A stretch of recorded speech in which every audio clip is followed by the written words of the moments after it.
जी students, अब ज़रा schizophrenia के ऑनसेट पर ज़रा सी डिस्कशन करते हैं, इसकी कॉजेज़, रिस्क फैक्टर्स पर और इसके ट्रीटमेंट पर। देखिए, जो ऑनसेट है वो एज ग्रुप वाइज इस ग्राफ में जो आपको दिखाया है, बेसिकली ये स्टैटिस्टिक्स शो कर रहा है कि 16 से 25 साल तक के जो अफराद हैं उनमें शिज़ोफ्रेनिया बहुत ज़्यादा पाया गया। उसके बाद में 26 से 35 साल के अफराद में, और इसी तरीके से 36 से 45 और 46 से 55 साल, ये 3-4 एज ग्रुप्स ऐसे हैं जिसमें शिज़ोफ्रेनिया मिल रहा है। और ज़रा गौर से देखें तो आपको ये भी पता चल रहा होगा कि मर्दों में शिज़ोफ्रेनिया के चांसेस ज़्यादा हैं बनिस्बत औरतों के। तो ये स्टैटिस्टिक्स हैं और एपिडेमियोलॉजिकल स्टडीज़ होती रहती हैं, तो उसके मुताबिक ये ग्राफ है। अच्छा, बायोलॉजिकल एस्पेक्ट्स के हवाले से बेसिकली जो अभी तक रिसर्च से बात साबित हुई है वो जेनेटिक्स है, यानी कि ये कोई इन्फेक्टिव या प्री डिस्पोजिंग इलनेस की वजह से नहीं, बल्कि ये जेनेटिक्स, जीन्स में अगर कोई ऐसी चेंजेस आ गई हैं और वो अगर यानी पिछली नस्ल में अगर ऐसी बीमारी थी तो वो डेफिनेटली आने वाली नस्ल में इस बीमारी के होने के काफ़ी चांसेस होते हैं। अभी एक चार्ट आपको दिखाते हैं, उससे अंदाज़ा होगा कि किन किन लोग यानी जेनेटिक रिलेशन क्या है। देखिए, आइडेंटिकल ट्विंस, फिर child of two schizophrenics, dizygotic twins, child of one schizophrenic, brother और sister, parents, grandchild, niece, nephews, half brother, half sister, uncle, aunt. आप देखिए, तमाम रिलेशंस में, यानी चाहे ननियाल हो चाहे ददियाल हो, ठीक, खाला, फुप्पियाँ, चचा, ताए, मामू, कहीं ना कहीं अगर ये बीमारी थी तो नई नस्ल में इस बीमारी को होने के चांसेस हैं। हाँ, अलबत्ता परसेंटेज जो है या रिस्क की वो चेंज हो रही है। सबसे ज़्यादा जो है आइडेंटिकल ट्विंस में, और चाइल्ड ऑफ टू शिज़ोफ्रेनिक्स यानी दोनों तरफ से, और डाइजाइगोटिक ट्विंस या child of one schizophrenic, brother और सिस्टर, इस तरीके से ग्रेजुअल ये रिस्क जो है वो कम हो रहा है। लेकिन ये बात तय है, और अभी तक साइंस यही कह रही है, मेडिकल रिसर्च भी यही कह रही है कि इट रन्स इन फैमिलीज़, और ऐसा नहीं होता कि ये यकदम आ जाए, ये मौरूसी तौर पर चीज़ होती है। और इसकी निशानदही शुरू के एजेस में नहीं हो पा रही होती।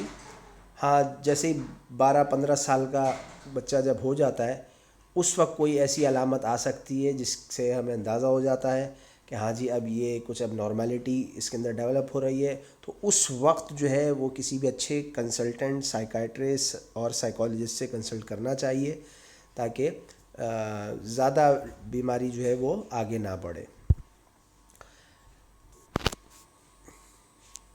अच्छा, जहाँ जेनेटिक्स की बात हो रही है वहाँ कुछ एविडेंसेस थोड़े से ब्रेन फंक्शन के भी मिले हैं और ब्रेन स्ट्रक्चर के भी मिले हैं, यानी कि ब्रेन के अंदर थोड़ी सी तब्दीली आ गई, जैसे एनलार्ज वेंट्रिकल्स और रिड्यूस टिश्यू वॉल्यूम। ये भी चंद केसेस में देखा गया है, लेकिन इसके एविडेंसेस ज़्यादा नहीं है। यानी ये मैं नहीं कह सकता, या ये उसको यूँ ना कहें कि हर केस में ऐसा होगा, कुछ केसेस में, ठीक। ज़्यादातर जो है वो जेनेटिक्स है, और जेनेटिक्स जो है वो एक, समझ लीजिए कि एक छुपा हुआ राज होता है जो वक्त पर ज़ाहिर होता है। अब यहाँ हमारी थर्ड वर्ल्ड कंट्री में तो ऐसा होता ही नहीं है, और तसव्वुर भी नहीं है कि कोई जेनेटिक्स स्टडी करे शादी से पहले। ठीक है जी, कि बताओ भाई तुम्हारे जीन्स में कौन कौन से कैरेक्टर्स हैं, किन किन बीमारियों के कैरेक्टर्स हैं। तो ऐसा तो फ़िलहाल तो नहीं है, शायद आने वाले वक्तों में हो जाए।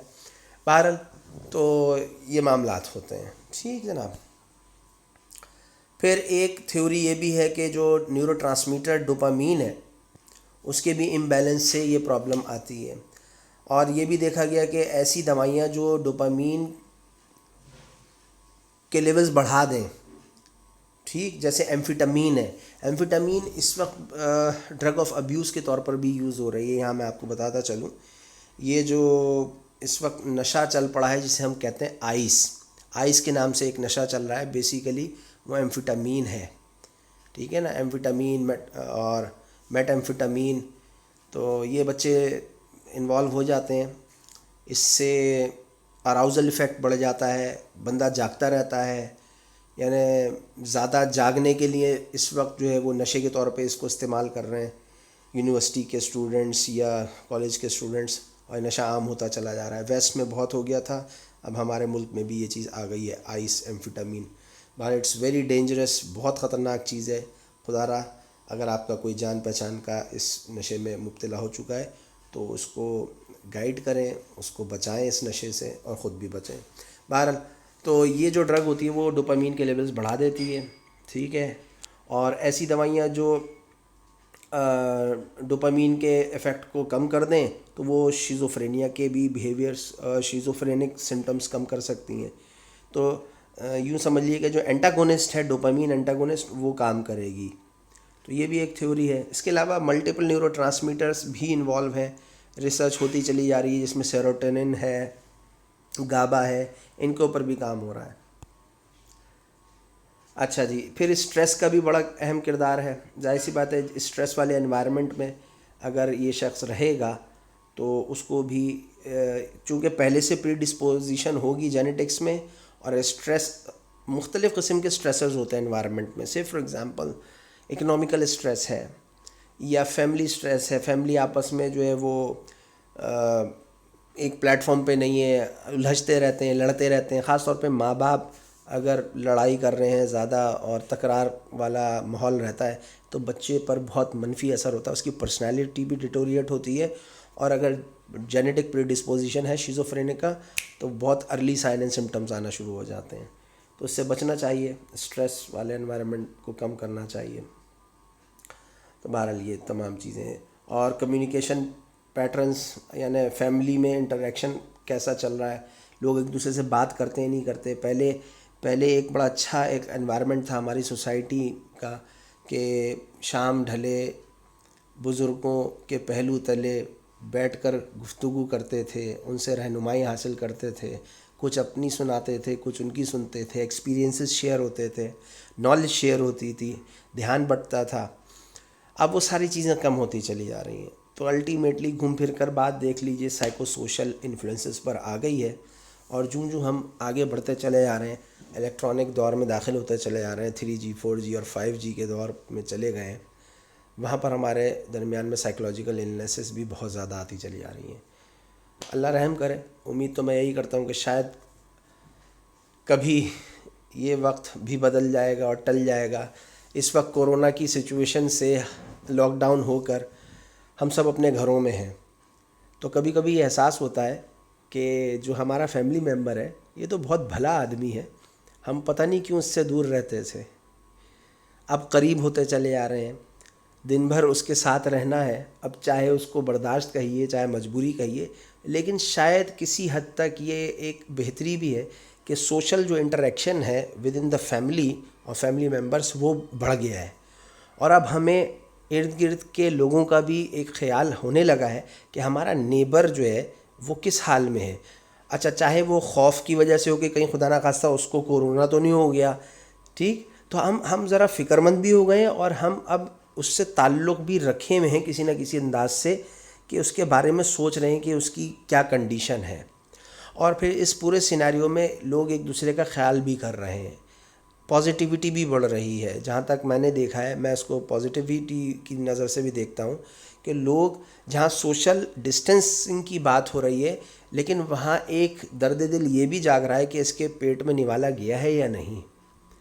तो लोग एक दूसरे का ख्याल कर रहे हैं और ये एक अच्छी बात है। मैं कहता हूँ कोरोना की वजह से एक ये तो पॉजिटिव बात आई है कि इस वक्त जो लोग हैं आपस में थोड़े से घुल मिल गए हैं और फैमिली को टाइम दे रहे हैं, और इससे शायद उनके जहनी मसाइल काफ़ी हद तक कम भी होना चाहिए। जहाँ और स्ट्रेसर हैं वो अपनी जगह पर, लेकिन अगर फैमिली इंटरेक्शन बढ़ रहा है तो इससे अच्छी कोई बात नहीं है। अच्छा, पहले जो इसका जो उसूल था इलाज का वो ये था कि इंसुलिन लगा दिया करते थे और इंसुलिन थेरेपी करते रहते थे, इंसुलिन लगाते थे, हाइपोग्लाइसीमिया होता था, बंदा बेहोश हो जाया करता था और कई कई दिन तक बेहोश रहता था। बहरहाल ये इलाज तर्क हो गया, ख़त्म हो गया। साइको सर्जरी, दिमाग के कुछ पोर्शंस की सर्जरी कर दिया करते थे कि भाई इस दिमाग के हिस्से को काट दो, इस दिमाग के हिस्से को काट दो, शायद ठीक हो जाए। ये भी सब ख़राब रिज़ल्ट आए इसके, बेकार, फेलियर। ECT, इलेक्ट्रोकन्वल्सिव थेरेपी, आपने फिल्मों में देखा होगा, करंट लगाते थे दिमाग को तो अब ये भी तर्क हो गया इलाज, अब नहीं होता ये इलाज। अब जो है वो दवाइयाँ हैं, ट्रैंकुलाइज़र्स हैं और बड़ी स्ट्रॉन्ग ट्रैंकुलाइज़र्स हैं। कुछ तो इसमें बहुत ही अच्छी हैं जो मूड स्टेबलाइज़र भी हैं। अच्छा, इसमें जैसे हेल्डोल और थोरोजीन है, क्लोजेरिल है और रेस्पेरिडाल है, ज़ैप्रेक्सा, ये तमाम वो दवाइयाँ हैं जो, एक तो नंबर वन ये ओटीसी नहीं है, ठीक है जी, ये आम फिजिशियन नहीं लिखता, ये साइकाट्रिस्ट लिखता है और साइकाट्रिस्ट से ही प्रिस्क्राइब कराना होता है ये। जहाँ पर बहुत अच्छा इनका रिज़ल्ट है वहाँ उनके साइड इफ़ेक्ट्स भी हैं, ठीक है। तो इस चीज़ को ख्याल रखना है। तो इसको कभी भी ओटीसी नहीं और सेल्फ़ मेडिकेशन कभी भी इन दवाइयों को कभी भी सेल्फ़ मेडिकेशन के तौर पे इस्तेमाल ना करें। हमेशा मालिज से मशवरा करें और बेहतर ये है कि साइकाट्रिस्ट से मशवरा करें। तो ये चंद दवाइयाँ हैं, इनके साइड इफ़ेक्ट्स भी हैं, जैसे कि टार्डिव डिस्काइनेसिया है, इसमें जो है एबनॉर्मल मूवमेंट शुरू हो जाती हैं, मसल ट्विचिंग वगैरह, तो ये इनके ऐसे साइड इफ़ेक्ट्स हैं। बहरहाल कुछ अरसे ये दवाइयों को रोकना भी पड़ता है, ट्रायल एंड एरर है, यानी आप करेंगे, कोई दवा इस्तेमाल कराएंगे, कभी फ़ायदा होगा कभी नहीं होगा, नहीं होगा तो आप उस दवा को हटाएंगे, दूसरी दवा लाएंगे, इस तरीके। ये कंटिन्यूस है ट्रीटमेंट ना, ये यानी ऐसा नहीं है कि आप दवा लेके आ गए और बस महीने भर की दवा चल रही है, फिर बाद में महीने भर के बाद में जाके साइकेट्रिस्ट को विज़िट करेंगे, ऐसा नहीं है, ठीक है। और पॉजिटिव सिम्टम्स के लिए बहुत तेज़ी से इलाज करना होता है क्योंकि उसमें हेलुसिनेशन और डिल्यूजन्स आते हैं। और ये सोशल रिफॉर्म करने की बहुत ज़रूरत होती है कि उसके इर्द गिर्द के जो लोग हैं उनके अंदर भी स्ट्रेस डेवलप हुआ होता है। और अगर फ़र्ज़ करें माँ या बाप में से किसी को शिज़ोफ्रेनिया रहा है तो डेफ़िनेटली उस पर भी नज़र रखनी है, उसका भी इलाज करना है। और कंटिन्यूस जो है फैमिली सपोर्ट चाहिए होती है, कंटिन्यूस फैमिली सपोर्ट। आइए ज़रा मैं इसको एक और अंदाज से भी दिखाता हूँ आपको।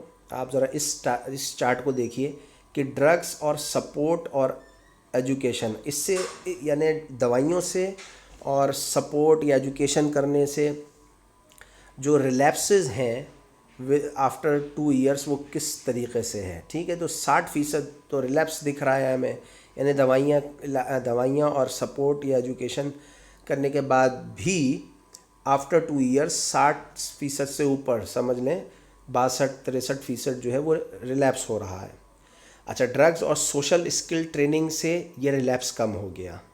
और इसी तरीके से फैमिली स्ट्रेस मैनेजमेंट अगर कर ली तब भी जो है वो रिलैप्सेस कम हुए। तो आप देखें बात सामने आ गई कि खाली दवाइयाँ काम नहीं करती, ठीक है, उसको सपोर्ट भी कर रहे हैं, उसको एजुकेट भी कर रहे हैं कि भाई तुम्हारे साथ ये प्रॉब्लम है, don't worry this and that. लेकिन साथ साथ अगर फैमिली को भी आपने मैनेज कर लिया जिसके अंदर स्ट्रेस डेवलप हुआ है तो पेशेंट में रिलैप्सेस कम हो जाएंगे। तो बात कहने की है कि खाली दवा काम नहीं करती, वो रवैया और वो फैमिली सपोर्ट जो पेशेंट को चाहिए, प्लस फैमिली में अगर कोई स्ट्रेसर मौजूद है तो उसको भी, या कोई रिस्क फैक्टर फैमिली मेम्बर में से किसी को उस बीमारी से मुताल्लिका रिस्क फैक्टर डेवलप हुआ है तो उसको भी एड्रेस करना है। तो साइकेट्रिक पेशेंट खाली एक नहीं होता, उसकी फैमिली में हो सकता है कि अनकरीब या माजी में कोई ना कोई साइकेट्रिक पेशेंट रहा हो, उसको भी टारगेट करना चाहिए, उसका भी इलाज करना चाहिए। उम्मीद है कि आपको ये बातें समझ में आई होंगी शिज़ोफ्रेनिया से मुताल्लिक, इसका ट्रीटमेंट। और फिर भी अगर कोई बात, कोई क्वेरी हो तो बराए मेहरबानी जल्द अज जल्द सवाल पूछिए, आपको इंशाअल्लाह ताला हम जवाब देंगे।